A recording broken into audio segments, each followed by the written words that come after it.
is Lady Boulay, and I hope you're having a lovely day. Thank you for your support.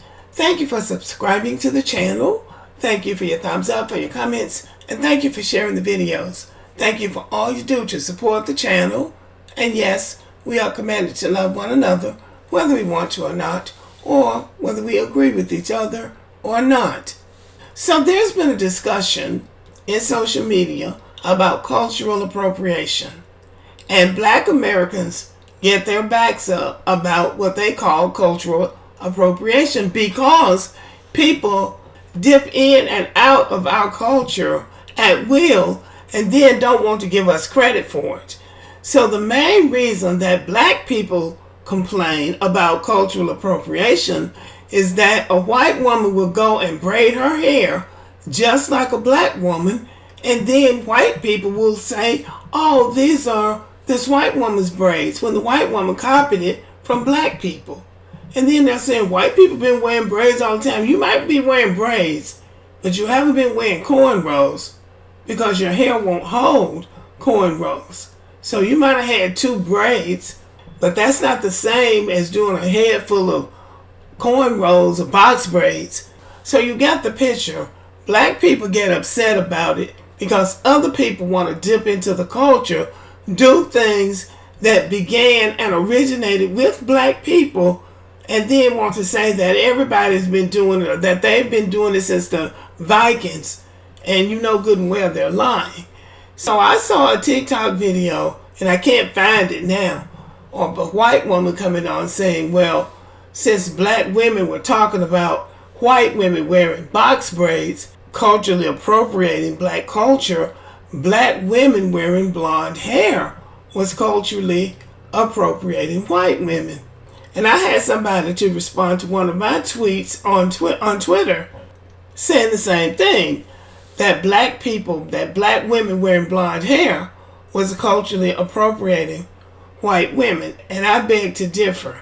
So I wanted to do this video just to show that blonde hair originated with Black people. This is a beautiful African woman with two African parents, two Black parents. She was born with blonde hair, and she has learned to embrace her blonde beauty because African albinos, and this is what they are, were not always embraced on the African continent as I have been studying it. They have been a source of shame for their parents, and in some of the countries, they isolated those albino children. Albinism has always existed in Africa, as it continues to do. And I went through this article, Being Black and a White Skin, Students with Albinism Battle Prejudice. Albinism is a word derived from the Latin word albus, meaning white. It's a genetically inherited condition where a shortage of melanin pigment affects the eyes, hair, and skin. Most people with albinism tend to have light hair, skin, and eyes, but their other facial features and hair texture resemble those of Africans. They are usually born into Black African families. This means people with albinism tend to identify with the Black rather than the white community. And for these African people, being born with white skin in a Black country, Black community, Black family is a source of pain. About 1 out of every 4,000 South Africans is living with albinism.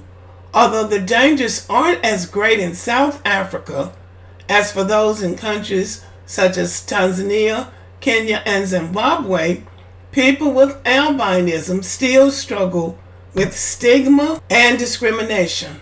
The only point I wanted to make in this video is that Black women, or men for that matter, are not necessarily culturally appropriating white culture because they dye their hair blonde, because there are Black people who were born Black to Black parents with an absence of melanin in their skin end up with blonde hair, white skin, and light colored eyes. So black people are not necessarily culturally appropriating you when these genetics, these genes are always present in black people. Now, I do believe that black women do dye their hair blonde for the reason that it is considered a standard of beauty in Western society. I will agree with that. But the thing that is looked upon in Western society, blonde hair, as a standard of beauty, people who are natural blondes are proud of this naturally blonde feature. However, this very same feature is a cause for discrimination, prejudice, and ostracization. They are ostracized in some African societies for being albino. Some African cultures look upon it as a curse. I believe that the African societies, at least some of them, are becoming more welcoming and embracing of albino children. But what is meant for beauty and superiority in the West is looked upon as a curse by some in the East, in Africa. So we do have to really be careful about how we throw terms around, because in the end, we are all humans. We are all members of the human family. And we do exchange cultures and borrow from each other's culture. But the problem comes in is when you borrow from somebody else's culture and don't want to give them credit for it or benefit from it financially without even giving them the courtesy of a thank you and recognition that, yes, I like this, but it's a part of another person's culture. I don't think that's asking too much. Do you? Let me know what you think about the video. Subscribe to the channel, give me a thumbs up, leave a comment, share the video, and as always, have a great day.